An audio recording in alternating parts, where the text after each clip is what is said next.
y tú tampoco lo hagas. Hay un continente conmocionado, una paradoja pareciera recorrer al mundo. En Colombia, caminan tranquilos por las calles y hasta curules tienen en el Congreso sin haber obtenido un solo voto, quienes secuestraron, violaron, asesinaron, extorsionaron y traficaron, mientras que quien los combatió y doblegó está detenido en su casa acusado de un delito que nadie o muy pocos creen que cometió. Luis Guillermo Vélez escribió en el Panam Post lo siguiente: el proceso contra el expresidente y senador Uribe fue promovido por Iván Cepeda, figura política de la FARC y acérrimo enemigo de Uribe. Como si fuera fiscal, Cepeda se paseó por las cárceles de Colombia y Estados Unidos buscando entre los delincuentes testimonios contra el presidente Uribe. Y agrega además Vélez que los testigos son criminales condenados por la justicia ordinaria que buscan a cambio de sus falsos testimonios ser recibidos en la JEP o Justicia Especial para la Paz. Los jueces no han ocultado su animadversión por el expresidente y le han atropellado sus derechos de forma abierta y descarada. Este mismo libreto, o uno parecido, fue el aplicado en Venezuela contra el también 2 veces presidente Carlos Andrés Pérez. Esto dio vía libre al enviado del castrocomunismo Hugo Chávez Frías. Sin duda que Colombia y Venezuela se parecen. No por casualidad nos llamamos hermanos. Un mismo libertador, un mismo idioma, misma fe. Y ahora en nuestra historia contemporánea compartimos mismos enemigos. La izquierda reunida en el Foro de Sao Paulo. Nuestra invitada de hoy en No Callaré es la senadora María Fernanda Cabal, quien tiene tiempo advirtiendo que si la oposición venezolana, y cito textualmente, sigue en la dialogadera y en el apaciguamiento ante el régimen de Maduro, no solo el usurpador continuará en Miraflores, sino que su permanencia en el poder traería consecuencias a Colombia y a la región. Mucho que conversar con ella. Bienvenida. Y vamos a entrar de una entrevistando a la senadora. Y la primera pregunta que me viene a la memoria es si ustedes no están transitando, los colombianos, el mismo camino que transitamos los venezolanos cuando se le siguió un juicio, siendo presidente a Carlos Andrés Pérez, se le sacó del cargo, se le metió a la cárcel y eso abrió precisamente la vía libre para que llegara el castrocomunismo a Venezuela. Le pregunto, ¿no le parece que hay allí un paralelismo? Hay diferencias porque cada nación, a pesar de ser naciones hermanas con una historia antecedente común, hay ciertas diferencias. Ustedes han sido ricos, nosotros siempre la hemos luchado, por decirlo así. No tuvimos esa bendición de tener el petróleo y que finalmente produjo el desarrollo de buena parte de Venezuela. O sea, hay ciertas diferencias también de conducta, de la forma de recibir las cosas. Yo pienso que entre más esfuerzo, la sociedad tiene más reconocimiento por el valor del trabajo que cuando la riqueza te llegue y todo es subsidio. Entonces ahí yo sí veo una diferencia. El problema es que es una agenda global, Nito, y la agenda global la empezamos a entender hace 2 o 3 años. Antes decían que eran teorías conspirativas. Es una agenda global multimillonaria, una agenda depredadora, donde las teorías colectivistas vuelven y toman auge, que es lo más absurdo y lo más increíble de la estupidez humana, sabiendo que es una receta donde nunca la torta se va a poder cocinar, te va a quedar siempre cruda y mala y fea. Seguimos usando la receta. Es la propaganda, es la maldad, es la perversidad, todo reunido. Y sí, Colombia ha atravesado a lo largo de su historia por situaciones terriblemente peligrosas y esta nos demuestra que siempre estamos en riesgo. Fíjese, yo entiendo que Venezuela era un país rico, Colombia no lo era tanto, pero esto es una agenda globalista que lo que quiere es tomar los países, destruir sus instituciones y ya luego allí eternizarse en el poder. O sea, no tiene, la importancia ahorita no es cuánto se tenga o cuánto no se tenga, la importancia es las rutas que se necesitan y la impunidad necesaria para traficar, entre muchísimas otras cosas, la droga que inunda al mundo entero. yo le quería preguntar, ¿cómo evalúa? Porque una de las primeras instituciones que la izquierda infiltra y desde allí comienza a acabar con la república es el Poder Judicial. ¿Cómo evalúa usted el Poder Judicial ahorita en su país? El Poder Judicial no ha existido como rama de poder público en Colombia desde hace muchísimo tiempo. Cuando uno habla de la separación de las ramas del poder en ejecutiva, legislativa y judicial, el judicial para mí ha sido inexistente en el sentido de su ineficacia. Este es un país que no ha bajado de tener el 93, 95, 97% de impunidad. Ni tú, dime quién puede creer en la justicia. Y esto es a todo nivel. No hablemos solamente del radio penal, hablemos desde lo civil. Es un país que carece de administración de justicia que le brinde confianza legítima a sus ciudadanos en el Estado. Eso es a todo nivel. Aquí no hay seguridad jurídica, no hay seguridad material. Ok, pero tienen muchos años, digamos, con gobiernos democráticos, de diferentes signos, es decir, de diferentes organizaciones partidistas. ¿Qué pasó?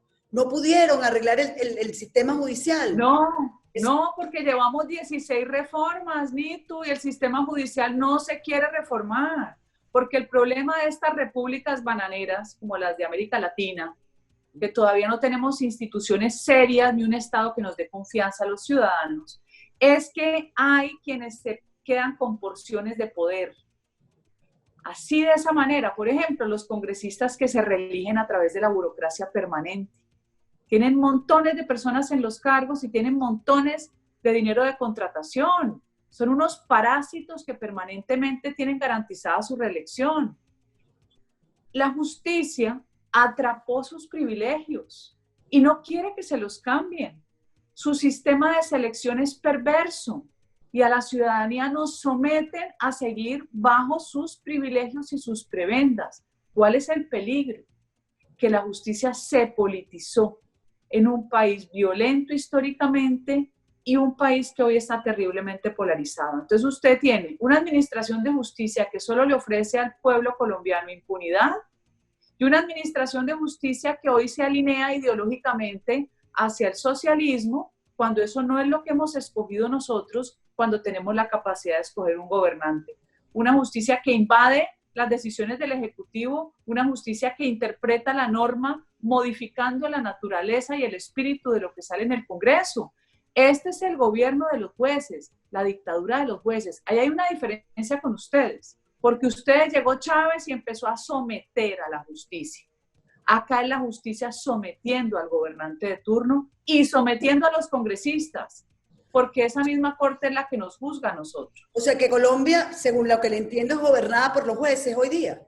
Claro, porque además los jueces de las altas cortes no tienen juez, no tienen quien los juzgue. Ellos hacen lo que les da la gana. El diseño institucional está mal hecho en la Constitución del 91. No sé por qué el presidente Duque en estos días que lo he oído declarar, hasta se le ha acusado o se le ha señalado de intromisión en el Poder Judicial. Si usted me está diciendo exactamente lo contrario. Porque cada cual interpreta la fiesta del lado que la vea. Aquí no hay ninguna intromisión del Poder Judicial. Aquí somos unos ciudadanos pidiendo a gritos que nos respeten, que administren justicia adecuadamente, que no queremos que se reelijan, cada cual buscando su propia línea de mando. Entonces sale un magistrado y tiene que entrar otro de su misma cuerda, y ese cobija al del tribunal, y ese cobija al juez de abajo. No, eso no es lo que yo pedí. La Constitución del 91 se suponía que no quería eso, pero el diseño está malo y no lo dejan cambiar. Entonces, ¿cómo cambian el sistema? Si pareciera, porque todo lo que no hemos podido porque las Cortes tienen tanto poder que logran que no haya consensos en el Congreso. Y tristemente, para que usted vea cómo son las cosas, la reforma incluso que había presentado el presidente Juan Manuel Santos, con todo y lo que me parece nefasto ese personaje siniestro que se religió robándose las elecciones en el 2014 con la plata de Odebrecht, y es el único mandatario de América Latina que no tiene ninguna investigación. Incluso el proyecto de reforma, el proyecto que ellos tenían, era bueno. Y lo hundieron también, y metieron a todos los congresistas en una investigación. Entonces, por eso es que se plantea hoy una asamblea constituyente para la justicia. ¿Qué es peligroso? Siempre es peligroso. Lo que usted haga en Colombia siempre va a ser peligroso, que la amplíen, que la coopte la izquierda. Otros dicen que no, que lo hagamos por el Congreso. Por el Congreso termina siendo una colcha de retazos. Aquí hay que reformarla, no porque hayan metido preso al presidente Uribe. No solo por eso, porque esa ya es la joya de la corona. Ya rebasaron los límites de todo. No tenía ninguna justificación de tomar esa medida. Lo que pasa es que cuando los venezolanos oímos la palabra constituyente, nos entra como angustia porque la vivimos y sabemos que eso no, bueno, en el caso venezolano no resolvió absolutamente nada. Usted me habla de una constituyente solo para la parte judicial. Sí, sí, y eso tiene quienes la apoyan y contradictores fuertes que dicen que no es necesario seguir ahondando y polarizando. Pero lo que yo digo es que, a ver, ¿qué modelo de país queremos? Las minorías nos están imponiendo su forma de ver el desarrollo. Las minorías que la mayoría son progresistas que nunca han apostado por tener ni siquiera una tienda, no han sabido lo que es vender un chicle en una tienda, pero señalan al empresario de ser explotador, porque ellos siguen con su tara y su resentimiento en vez de velar porque este país ofrezca más posibilidades para un mercado libre. La receta existe, la del bien y la del mal, y aquí todos los días nos venden la del mal, y ahora el peligro es que las cortes te quitan la libertad. Por eso, entonces volviendo al principio del programa, yo decía antes de comenzar esta entrevista, en la parte anterior al programa, yo comentaba que yo le había escuchado a usted advertir muchas veces que si la oposición venezolana continuaba siendo blandengue y lo que hacía era complaciente y complaciente, eso iba a traer duras repercusiones, no solamente para Colombia, sino también para la región. Incluso usted hablaba de cómo con Maduro en Miraflores, pues el Foro de Sao Paulo pues, seguía haciendo de la suya. Pareciera que ya a Colombia llegó el foro y que llegó además por el Poder Judicial. Y que llegó hace tiempo. Lo que ha ido es minándolos. Le pregunto, ¿es cierto lo que yo aprecio o hay algunos bemoles? Yo creo que es cierto. O sea, mi consideración es que es cierto, pero no te olvides que aquí hubo una investigación que quedó mocha, que fue la del famoso cartel de la toga, donde se descubrió que las sentencias tienen un precio. Y eso lo destaparon los americanos. ¿Cómo lo destaparon?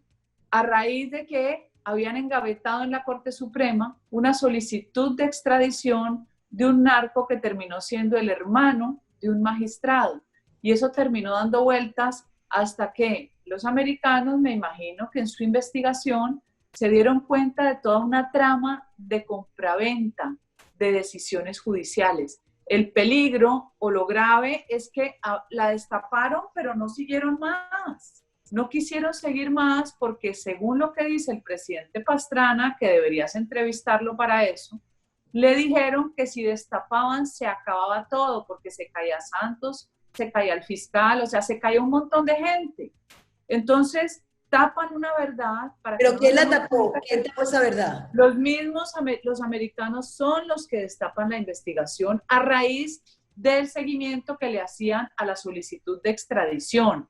Ellos encontraron una triangulación. ¿Por qué los colombianos, vamos a suponer que los americanos la tapan, ¿por qué los colombianos no la destapan? ¿Cuál es el papel de los medios? Le pregunto.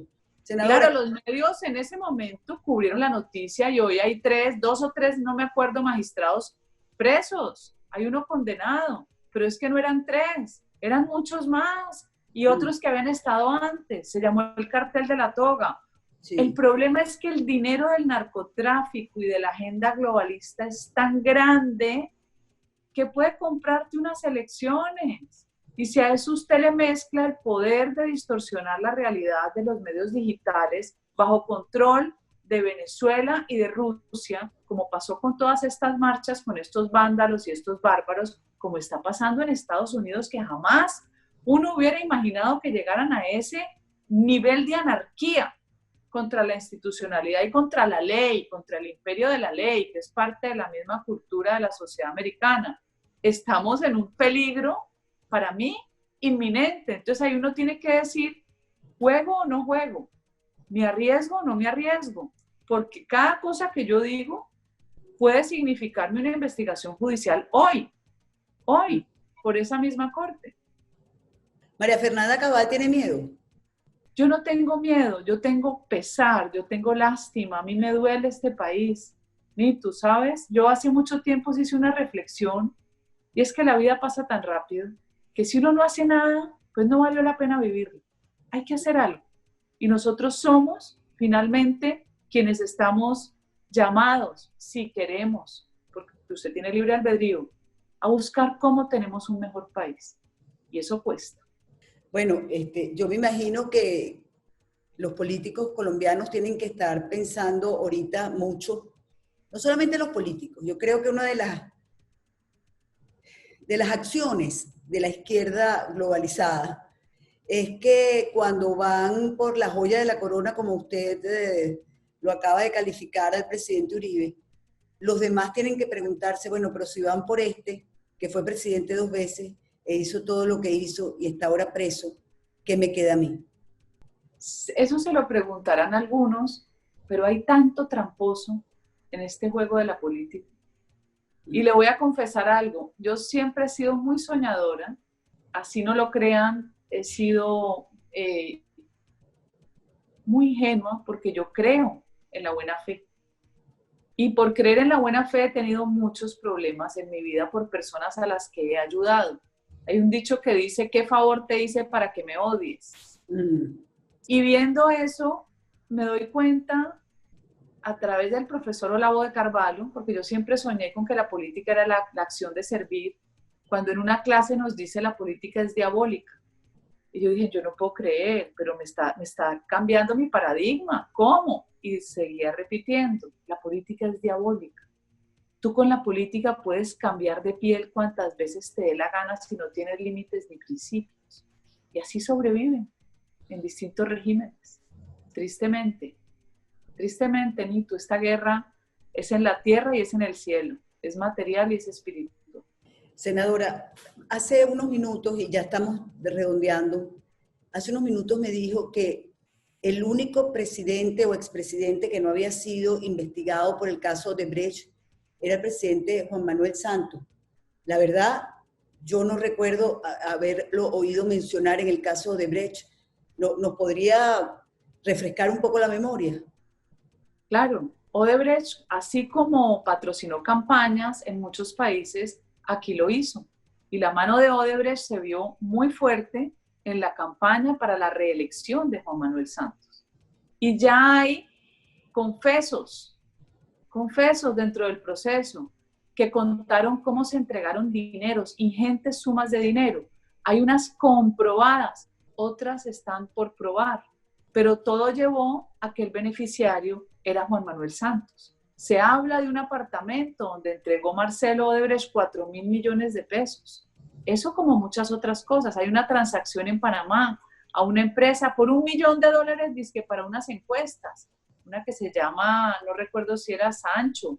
Hay otra para hacer $400.000 en afiches. ¿Cuáles afiches? Hombre, todo lo disfrazan. Eso quedó comprobado en la trazabilidad de las transacciones que nuevamente se destapan, recordemos, por la Lava Jato, que fue lo del Brasil, lo del juez Moro, pero que llega al Departamento de Justicia y es quien le da celeridad al usar los canales de transacción de bancos gringos.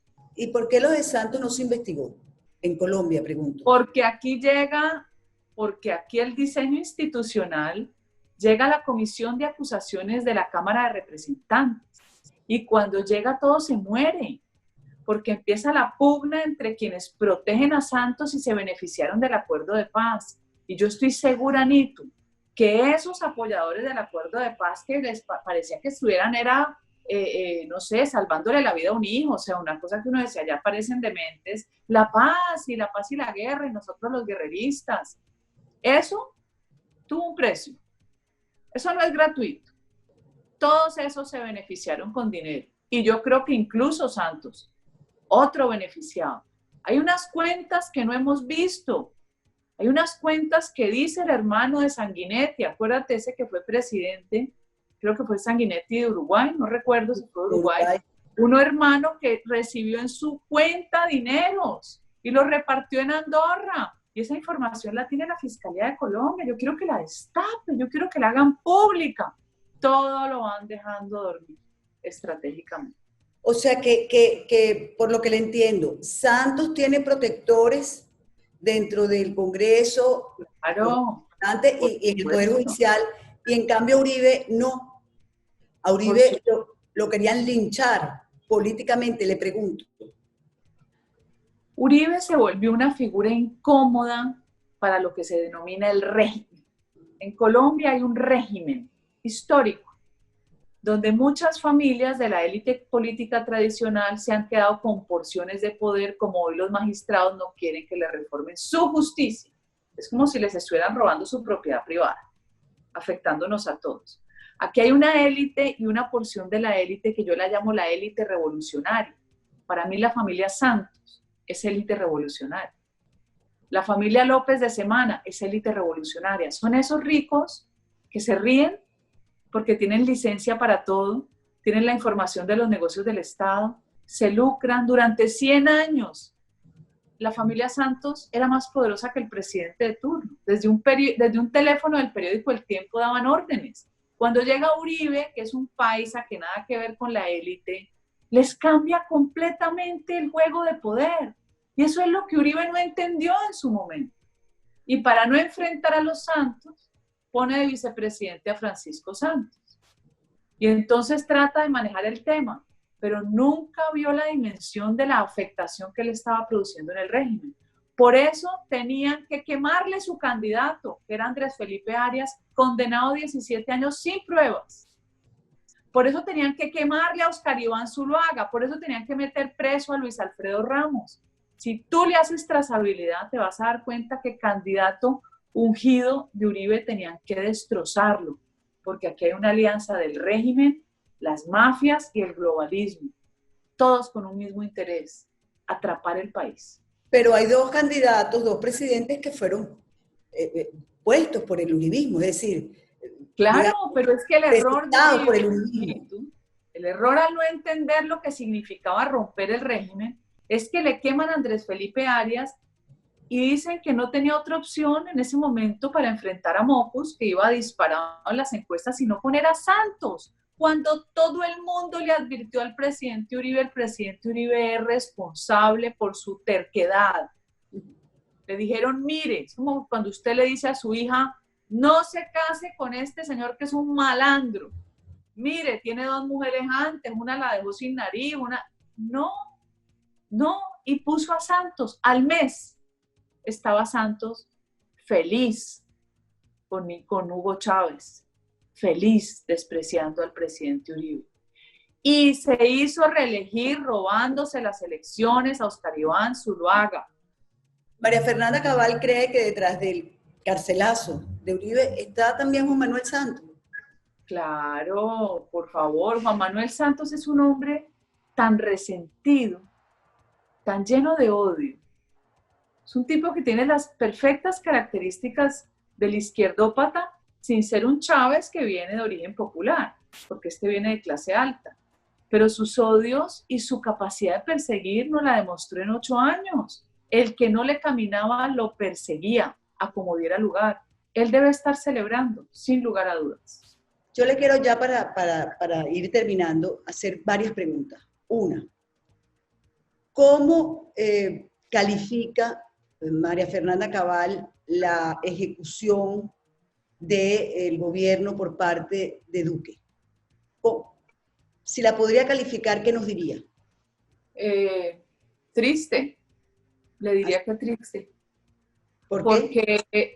Porque uno no hace un esfuerzo para enfrentarlo todo, para enfrentar el régimen, el globalismo, todas esas alianzas macabras, para llegar al poder y prácticamente darle la espalda a su bancada y a su partido. Y esa es la verdad, así no les guste, se las he dicho desde el principio. Uno gobierna con el partido de gobierno y con las banderas que lo llevaron al poder. Tratar de conciliar con el enemigo solo significa que el enemigo agarre más poder dentro de tu cancha, que es lo que le pasó a la oposición en Venezuela. Pretender ser condescendiente con la maldad solo te trae que esté más rápido, más cerca el que acaben con tu vida. Uno tiene que tener posiciones claras. Así haya que ceder en ciertos aspectos donde se puede llegar a un consenso, así haya que ceder con cosas que no nos gustan, usted tiene que imponer en las ideas que lo llevaron al poder su política pública. Usted no puede seguir ratificando gente que viene de santos. Usted no tiene por qué seguirle dando el poder a todo el que nos hizo daño, y especialmente en las regiones donde la gente más sufrió siendo uribista. Ese para mí ha sido el peor error, Nitu. Usted, el poder es para poder. Usted llega inmediatamente, echa a todo el mundo del Estado y ahí empiezan a brincar los congresistas como si los estuvieran cocinando en una paila, porque les están quitando la burocracia que les da votos. Usted echa, usted somete y después usted extiende la mano y usted amarra sus mayorías y usted saca esto adelante. ¿Y qué hay que hacer en unas cosas? Sí, pero en otras no. Pero fue tan generoso por su inexperiencia y porque él es, a mí no se me ocurre que él es una mala persona, no, pero el ser bueno no te garantiza ni el respeto ni el éxito. Uno tiene que ser correcto, pero tener autoridad. Yo veo que él no tenía la experiencia, creyó que lo iban a querer. A uno los comunistas nunca lo van a querer, Nito, lo van a querer ver muerto.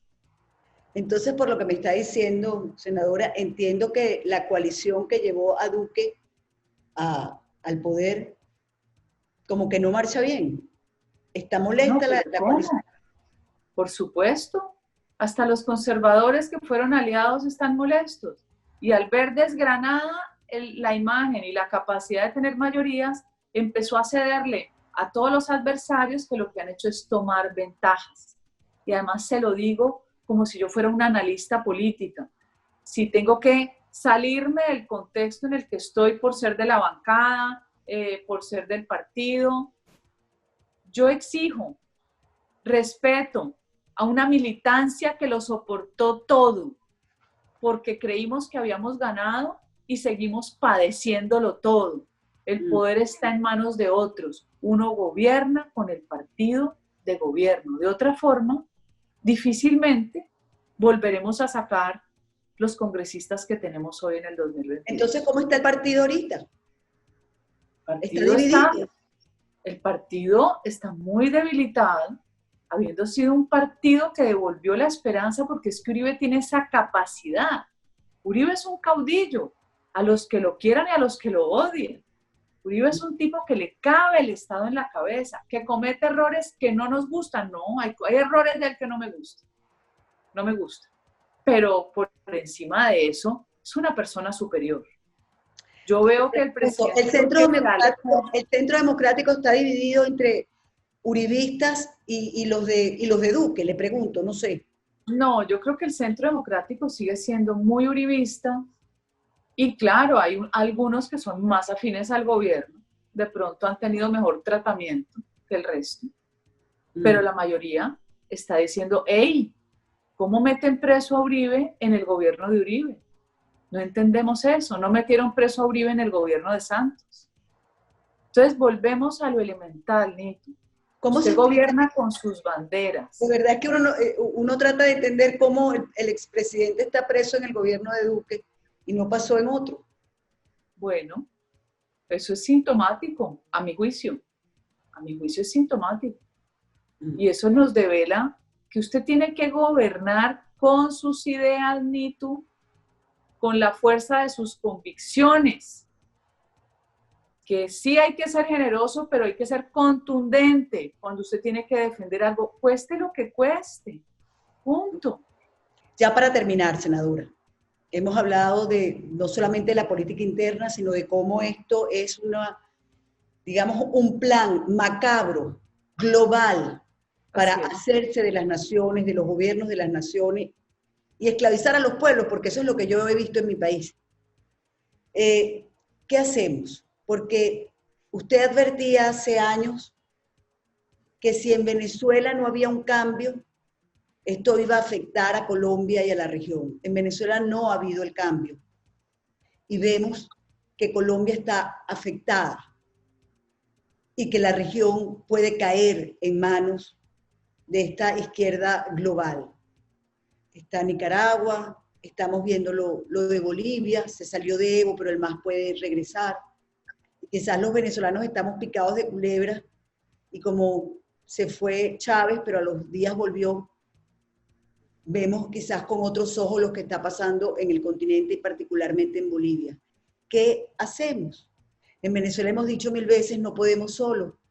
¿No será que los demócratas de la región y del mundo tienen que unirse y entender que así como el Foro de Sao Paulo trabaja coordinadamente y de manera internacional, tiene que haber una organización de demócratas en el mundo para defender precisamente las democracias, la libertad y la justicia? Claro, Nito, y creamos un foro que se llama el Foro Libertad y estamos esperando tener nuestra primera reunión en Zoom y estás bienvenida, porque además en ese Foro Libertad estamos muchos de los luchadores que hemos enfrentado la destrucción de nuestros propios estados, como pasa en Guatemala, que tienen unas organizaciones magníficas y hicieron lo mismo que en Colombia. Ellos ganaron el no en el plebiscito, les metieron el acuerdo de paz vía Congreso, les destruyeron la institucionalidad y tienen unas cortes pervertidas que incluso se dictan ellos inmunidad para que nadie los investigue. Se les acaba el periodo de tiempo y no los cambian. Aberrante lo que sucede en Guatemala. Entonces tenemos unas organizaciones en Guatemala magníficas, estamos unidos con Nicaragua, aquí hay gente de distintas partes, estamos con España, con los de Vox, que esta tarde tengo entrevista con ellos. Estamos, pero además fue muy chévere, Nitu, porque integramos al equipo a unos campeones de Polonia y de Hungría que nos están enseñando cómo luchan cada día. Y eso, que ellos por constitución prohibieron el comunismo, el fascismo y el nazismo. Ellos que lo vivieron y tienen las historias de sus abuelos, en este momento están exhumando cadáveres de víctimas del comunismo. Imagínate cuántos años después. Y se sienten orgullosos de su nación. Queremos esa sabiduría. Entonces vamos a tener un gran foro. Está Eduardo Bolsonaro. Hay varias personas importantes en ese grupo y con muchas ganas de seguir enfrentando la maldad. Y Venezuela, yo digo que nada está escrito. Tarde o temprano tiene que suceder algo. Tarde o temprano. Que uno diga, se fue Maduro, tumbaron a Maduro. Así tiene que ser, no podemos perder la fe.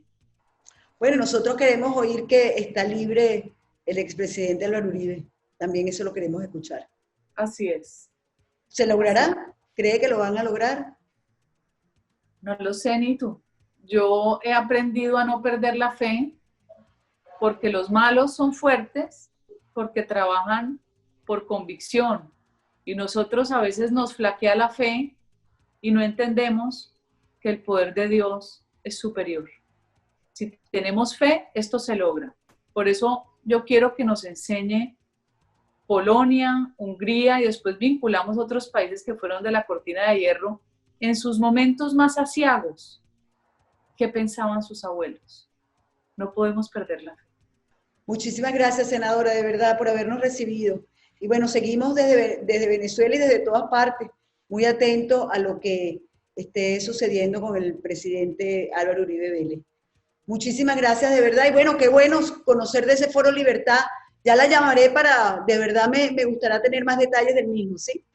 Claro que sí, Nito. Y vamos a enfrentar al grupo de Puebla, que es conformado por un grupo de delincuentes, y su abogado es Baltasar Garzón, defensor de derechos humanos, que defiende a Alex Saab porque pobrecito le violan sus derechos fundamentales cuando Saab es el arquitecto financiero de Maduro, del robo del dinero del pueblo venezolano, de la tragedia y del hambre. Así son los izquierdosos, izquierdópatas, como les dice Olavo de Carvalho. Muchísimas gracias de nuevo, ¿sí? Con ustedes, amigos, nos vemos en una próxima entrega de No Callaré.